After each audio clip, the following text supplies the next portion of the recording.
உலகை எழுப்பும் ஞாயிறு அங்கே குடியிருப்பான். அவன் ஆனை முகத்தனின் அடியவர் மனத்தில் ஒளியாய் வந்து கொலுவிருப்பான்.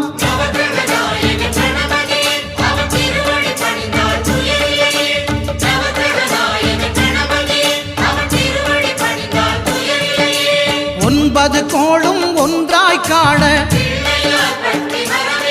அங்கு கற்பகம் என்னும் கடவுளின் மெய்யில்